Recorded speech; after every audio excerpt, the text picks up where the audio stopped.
ನೀವು ನೋಡ್ತಿದ್ದೀರಾ TV 46 news Kannada. ನಾನು ಮೇಘನಾ ಲೋಕೇಶ್. ಬೇಲೂರು ತಾಲೂಕು ಕನ್ನಡ ಸಾಹಿತ್ಯ ಪರಿಷತ್ತು ವತಿಯಿಂದ ಕವಿ ನಿಡಗೂಡು ದೇವರಾಜ್ ವಿರಚಿತ ಕವನ ಸಂಕಲನವನ್ನು ವೇದಿಕೆಯಲ್ಲಿರುವ ಗಣ್ಯರು ಬಿಡುಗಡೆ ಮಾಡಿದರು. ಇತ್ತೀಚಿನ ದಿನಗಳಲ್ಲಿ ಮೊಬೈಲ್ ಬಳಕೆ ಹೆಚ್ಚುತ್ತಿರುವುದರಿಂದ ಪುಸ್ತಕ ಓದುವ ಹವ್ಯಾಸವು ಕಡಿಮೆಯಾಗಿದೆ. ಸಾಮಾಜಿಕ ಮಾಧ್ಯಮ ಮತ್ತು ಇತರ ಡಿಜಿಟಲ್ ತಂತ್ರಜ್ಞಾನ ಹೆಚ್ಚುತ್ತಿರುವ ಪ್ರಭಾವದಿಂದಾಗಿ ಜನರು ಪುಸ್ತಕಗಳಿಂದ ಹೆಚ್ಚು ಮೊಬೈಲ್ಗಳನ್ನು ಆರಿಸಿಕೊಳ್ಳುತ್ತಿದ್ದಾರೆ. ಆದರೆ ಪುಸ್ತಕಗಳು ನಮ್ಮ ಜ್ಞಾನವನ್ನು ಹೆಚ್ಚಿಸಲು ಮತ್ತು ನಮ್ಮ ದೃಷ್ಟಿಕೋನವನ್ನು ವಿಸ್ತರಿಸಲು ಸಹಕಾರಿ ಎಂದು ವೇಲಾಪುರಿ ಸಾಹಿತ್ಯ ಮತ್ತು ಸಾಂಸ್ಕೃತಿಕ ಘಟಕದ ಅಧ್ಯಕ್ಷ ಎಚ್.ಎಂ. ದಯಾನಂದ ಹೇಳಿದರು.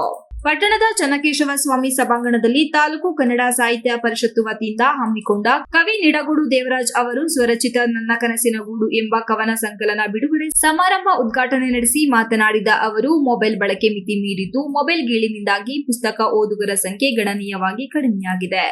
ಇತ್ತೀಚಿನ ದಿನಗಳಲ್ಲಿ ದಿನಪತ್ರಿಕೆ, ಪ್ರಮುಖ ಪುಸ್ತಕಗಳನ್ನು ಮೊಬೈಲ್ನಲ್ಲಿಯೇ ಓದುವ ಹವ್ಯಾಸ ಹೆಚ್ಚುತ್ತಿದೆ ಎಂದ ಅವರು, ಪುಸ್ತಕಗಳು ಒಂದಜ ನಾಡಿನ ಸಂಸ್ಕೃತಿ ಮತ್ತು ಸಾಂಸ್ಕೃತಿಕ ಹಿರಿಮೆಯ ಸಂಕೇತವಾಗಿದೆ ಎಂದರು. ತಾಲೂಕು ಕಸಬಾ ಅಧ್ಯಕ್ಷ ಮಾನ ಮಂಜೇಗೌಡ ಮಾತನಾಡಿ, ಸಾಹಿತ್ಯ ವಲಯದಲ್ಲಿ ಗುರುತಿಸಿಕೊಳ್ಳುವ ಕೆಲಸ ಸುಲಭ ಮಾತಲ್ಲ.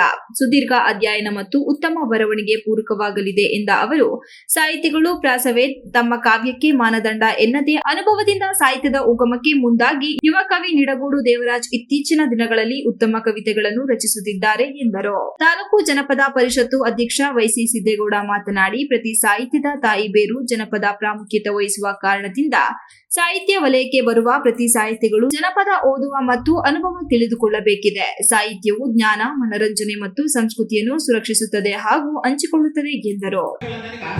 ದೇವರಾಜ್ ಅವರ ಬಗ್ಗೆ ಅವರು ಒಂದು ಸಣ್ಣ ಅಂಗಡಿಯನ್ನು ಇಟ್ಕೊಂಡ್ರು ಕೂಡ ತನ್ನ ಮನಸ್ಸು ಭಾವನಾತ್ಮಕ ವಿಚಾರಗಳ ಜೊತೆ ಸ್ಪಂದಿಸ್ತಾ ಇರ್ತಕ್ಕಂಥದ್ದು ನಿಜವಾಗ್ಲೂ ಬಹಳ ಖುಷಿ ಕೊಡುತ್ತೆ. ಒಂದು ಕವಿತೆ, ಕವನ, ಲೇಖನವನ್ನ ಬರೆಯಬೇಕು ಅಂತ ಹೇಳಿದ್ರೆ ಫಸ್ಟ್ ನನ್ನ ಮನಸ್ಸಿನಲ್ಲಿ ಭಾವನೆಗಳು ಮೂಡಬೇಕು. ಯಾವುದೇ ಕ್ಷೇತ್ರದ ಬಗ್ಗೆ ಕಲ್ಪನೆ ಮಾಡಬೇಕು. ಆ ಕಲ್ಪನೆಯನ್ನ ತನ್ನ ಪದಗಳ ಅರ್ಥದ ಮೂಲಕ ಕಟ್ಟಿಕೊಳ್ಳುವುದೇ ನಿಜವಾದ ಒಂದು ಕವಿತೆ.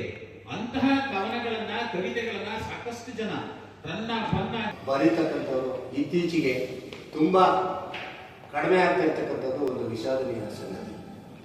ಹಾಗೆ ಈ ಸಾಹಿತ್ಯ ಏನ್ ಮಾಡ್ತದೆ, ಏನ್ ಕೊಡ್ತದೆ ಅಂತಕ್ಕಂಥದ್ದನ್ನು ಪ್ರಶ್ನೆ ಹಾಕಿದಾಗ ಸಾಹಿತ್ಯ, ಸಂಸ್ಕೃತಿ ಒಂದು ನಾಡಿನ ಶ್ರೀಮಂತಿಕೆಯನ್ನು ಪ್ರತಿಬಿಂಬಿಸ್ತಕ್ಕಂಥ ಒಂದು ಪ್ರಬಲ ಮಾಧ್ಯಮ.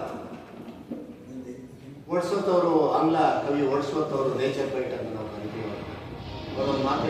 ಕಾರ್ಯಕ್ರಮದಲ್ಲಿ ಕಸಬಾ ಪದಾಧಿಕಾರಿಗಳಾದ ಆರ್.ಎಸ್. ಮಹೇಶ್, ಕಮಲಾ ಚನ್ನಪ್ಪ ಗುರುರಾಜ್, ಪತ್ರಕರ್ತರಾದ ಬಿಎನ್ ಗಣೇಶ್, ರವಿ ಹೊಳ್ಳ ಮತ್ತು ಬೊಮ್ಮಡಿಹಳ್ಳಿ ಕುಮಾರಸ್ವಾಮಿ, ಮೋಹನಕುಮಾರ್, ಸುರೇಶ್, ಕಿರಣ್ ಕುಮಾರ್, ಪಾಂಡುಪ್ರಸಾದ್, ನಿತ್ಯ, ಮಧುಮಾಲತಿ, ರುದ್ರೇಶ್ ಸೇರಿದಂತೆ ಇನ್ನು ಮುಂತಾದವರು ಹಾಜರಿದ್ದರು.